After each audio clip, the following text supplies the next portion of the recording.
Morning and Assalamu alaikum. I'm Asya Hafiz, your science teacher. Today we will study the next lecture of chapter the digestive system. After digestion, the absorption of food, the digested food is transferred into the liver where number 1 excess glucose is stored in the form of glycogen. Glucose is needed for respiration and energy production by the body. A certain supply of glucose circulate in the body in the blood. If there is too much glucose, the liver convert extra glucose into insoluble glycogen. This can be exchanged back into glucose when it is needed. Excess carbohydrate are converted into fats. Amino acid formed by the digestion of protein cannot be stored. They are used for the growth and repair of the body. Excess amino acids are changed to a substance called urea, which then excreted.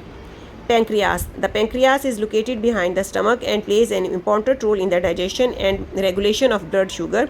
During digestion, pancreas makes pancreatic juice containing enzyme. These pancreatic juice go to the small intestine through pancreatic duct. These enzymes break down sugar, fat, and starch. Problems with the digestive system. Germs can get into the digestive system when you eat infected food. This is called food poisoning. Food can be infected when you buy them or while they are being prepared at home. Not washing your hands before preparing food and after using the toilet, dirty work surface and utensils, loose hanging hair and sneezing near food can all result in germs getting into the food. In other words, hygiene is essential, otherwise infection can spread to other people in the house. Indigestion. Indigestion is usually caused by eating food quickly and not chewing it enough. To aid digestive food, the stomach produces extra gastric juice including a lot of acid. If person bleaches, some of the acid come up to the gullet causing a burning of or sensation which is stomach some sites called heartburn.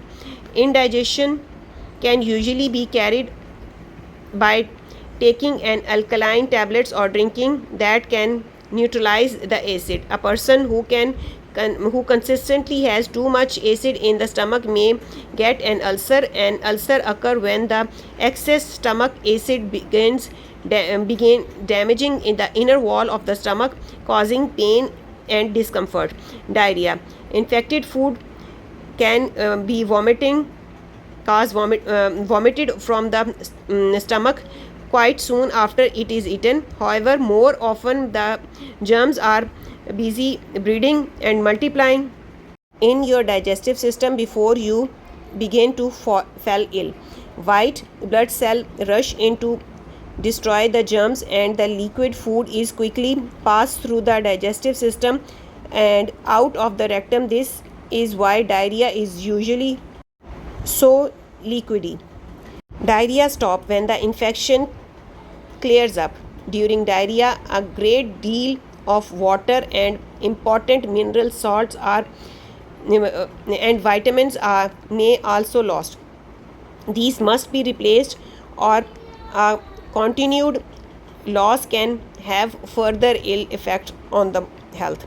Oral rehydration fluid ORS is usually suggested as a food source of salt, glucose and mineral replace what has been lost. Constipation. A part of food you eat include the fiber cannot be broken down by the digestive system. It travels to the rectum where it also forms feces. The feces are passed out by the anus by powerful muscle contract movement.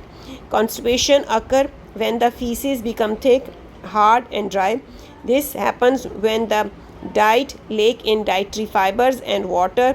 The feces are then uncomfortable or even painful to pass. Transport of nutrients. After digestion, the absorbed nutrients are mixed. The blood acts like a river and carries the nutrient to each cell in different part of our body.